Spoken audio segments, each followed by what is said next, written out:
Here I have put together a nice Virgilian triptych, as it were, all linked to Louvain and the Collegium Trilingue. The steering person behind these booklets is none other than Petrus Nannius, who was the third professor of Latin at the college. Now, if we take a look at his almost 20-year-long curriculum, we can clearly and quickly see that he had a soft spot for the greats of the golden age of Latinity: Cicero, Livy, Horace, and Lucretius. But one name above all stands out: Virgil.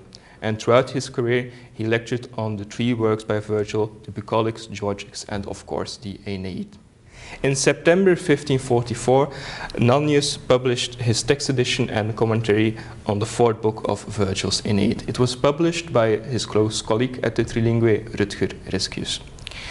In a dedicatory letter to one of his favorite students, Louis-Étienne Césarion Chapuis, Nannius explained why he wrote down the commentary.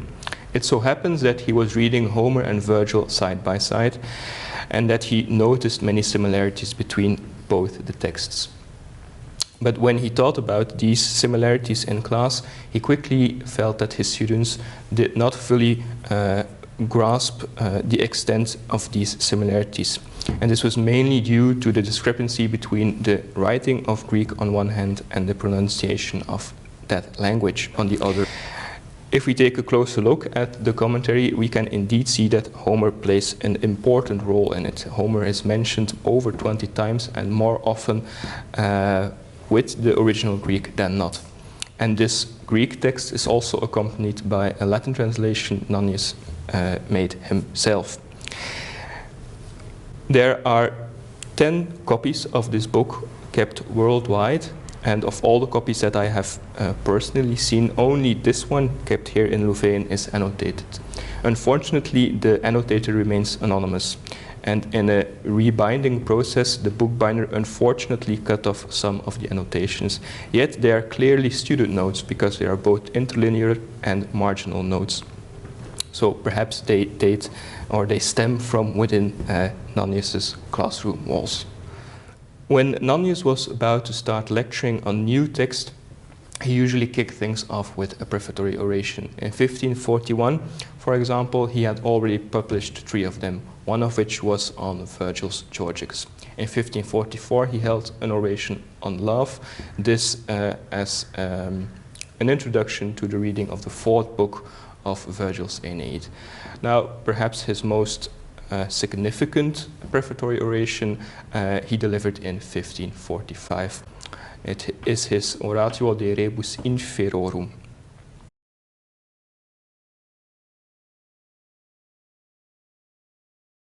Technically speaking, this oration is not a prefatory oration, because Nannius actually delivered it in between classes on the 6th book of Virgil's Aeneid. The 6th book of Virgil's Aeneid deals mainly with Aeneas going to the underworld, and this is duly reflected in this oration, in which Nannius, together with Virgil, descends down into the underworld. Nannius' oration was eventually published posthumously in 1611 by Ericius Putianus, and since then every trace leading to the manuscript was lost. That is, until 1914, when it was found by accident here in the university library, when people were moving about some furniture. And it thus survived the two conflagrations of our university library, both in 1914 and 1940. The text was eventually critically edited by Henri de Vogt in 1955. This document is, moreover, the only piece in the entire collection that, since the genesis of it in 1545, up until now has continuously been in our collections. The last book that I would like to showcase here today is a Sammelband containing 4 Virgil prints printed here in Louvain in the 16th century. It contains the 11th and 12th book of the Aeneid, published by Servatius Sassenus in 1549, but also the 1st and the 2nd book of the Georgics, printed respectively in 1567 and 1568. All 4 Sassenus editions are extremely rare. For example, of the edition of the 12th book of the Aeneid, there are only 2 copies known worldwide, including this one. All 4 booklets are annotated by the same, yet anonymous 16th century hand. And the book is also completely interfoliated and contains many annotations both interlinearly and marginally, which suggests that these are also student notes. And moreover, the extreme scarcity of the book and the fact that it was produced mainly for Louvain students suggests that these notes perhaps too were taken in Louvain. In any case, this sammelband deserves a detailed study. So I'm going to present to you 3 little treasures from the university library, all related to the study of Greek in the Low Countries, and more particular in Leuven. The first one is this little booklet, which is called, on its title page, the Theodori Langi Schedia, so the notes, the draft notes of Theodorus Langius. So this is the notebook not of a student, but of a professor, namely Theodoricus Langius, or Theodorus Langius, the 3rd professor of Greek at the Collegium Trilingual, or the so-called 3-language college here in Leuven. He was from the Netherlands, the northern Low Countries, from Enkhuizen, but he studied in Leuven with the 1st professor of Greek, namely Rutger Rescius, and he also taught at the Latin school of Alkmaar in the northern Low Countries, where Petrus Nannius was a rector, about whom you've already heard before. Then in 1533 he moved southward, going to France, to Bordeaux more in particular, where he taught for 10 years at the Collège de Guyenne. But then he came back to his alma mater, to Leuven, where he became a private teacher and also a substitute teacher at the 3-language college. So he replaced mainly Adrianus Amerotius when Amerotius was traveling or out of town. And perhaps this position at the Collegium Trilingual was due to Ruard Tapper, who was a very influential man here in Leuven, and who was also from Enkhuizen, just like Theodoricus Langius. And we have very specific information about Theodoricus Langius' lessons, not from student notes, unfortunately. Thus far we have no notebooks that have been produced during his course that have come to light again. But we do have a very interesting testimony about his courses on the 6th of October 1550. On that day, Langius read Oedipus Rex, a tragedy, at a rate of 21 verses in one lesson. And we know that about 80 students were present in this course, and that after the course, the professor Langius received a very warm applause from his students, and much to the envy of the English Hellenist Roger Ascham. When Amerot, the 2nd professor of Greek, died in January 1560, Theodoricus Langius was the obvious choice to succeed Amerot. And this is what he also would do until his death in 1578, or at least he tried to do it as much as possible, because he went blind very soon and also got a limp, which made it very difficult for him to realize the duties of his Greek chair. And he was soon also substituted by other professors of Greek, such as Petrus Pierius Asmenga, who was also the Hebrew professor at the Trilingual for some time. So there's not a lot of material on Theodoricus Langius, unfortunately, but we do have one very precious document that survives from his otherwise lost library, and which he left to the Collegium Trilingual's library as well. And that's this Schedia, so these note books, which were bought by Henry de Vogt, the star historiographer of the Collegium Trilingual. Currently, this notebook by Theodoricus Langius is catalogued in our university library's system as part C of Cornelii Valerii ab Auwater Collectania, but obviously it's not only stuff by Cornelius Valerius, but also by Langius. So it's a bit the cataloging by De Vocht was not ideal, let's say. What is in it? It's an all bunch of very different things. It's an overview of symbols such as an asterisk or also an obelus, for instance. There's also a treatise on Greek meter on volume 4 verso. For instance, there is a nice depiction of a scheme of iambic verses here. There's also an argumentum of Iphigenia in Aulis, perhaps as a sort of accompaniment to his courses or something. And this is more generally a very important topic in this Scadia, because there's a lot of information on tragedy. So it seems that he was very fond of tragedy and that he loved teaching this genre. Because in fact there's even a short treatise on tragedy as genre, which starts on volume 6 verso. It's about here. And there he treats different questions about tragedy, such as quid docet tragoedia, so what teaches tragedy, differentia inter tragoediam et comodiam, so what's the difference between tragedy and the comedy, and also quomodo dividitur et in quas partes et quae requiruntur in tragico poeta, so how is a tragedy divided into parts and into which parts, and which elements are expected in a tragic poet.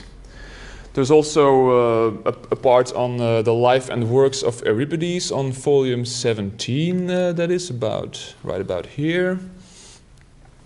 There's also some notes on Greek words and their different meanings, information on Greek authors and other historical figures without any clear structure. So that's one of the guiding features of this document. There is no clear structure. There are also grammatical notes and what seem to be Greek reading notes. So we can conclude that these might be course preparations, but might also have been a personal reading book, or maybe it's a combination of both, and I think that's the case. And the notes, as I've said, they are not very organized, unfortunately, as if someone threw them on the ground and mixed them around and put them back together. So that's the state we have this text collection in, and somebody should really look into it and try to organize it again, because Henri de Vocht didn't do a very good job, but that's one of the few blemishes on his record.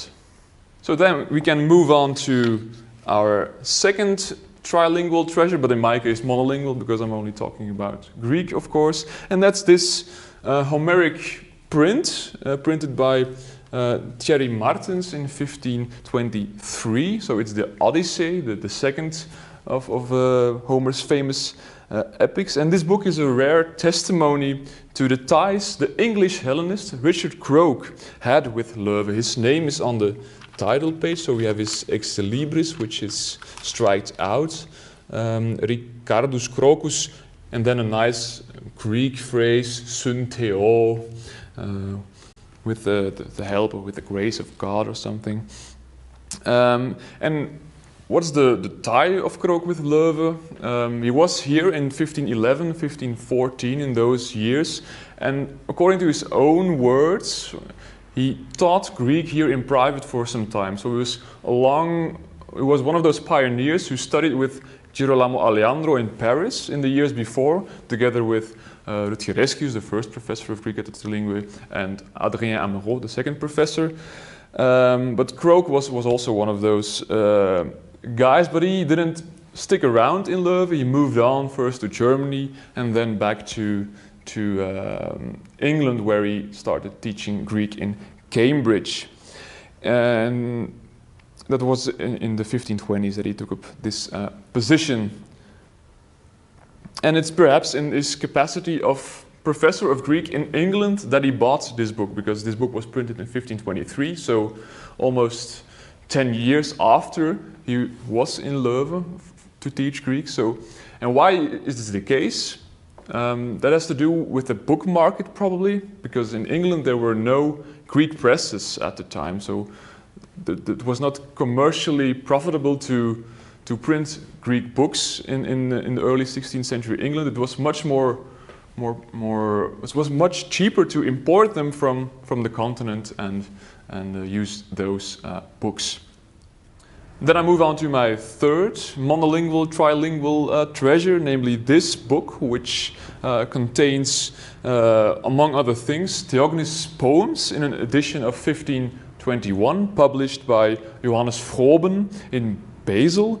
It belonged to Frans van Craneveld, who was a doctor in both laws, alumnus of Louvain University, and city pensionary of Bruges, and also member of the Great Council in Mechelen.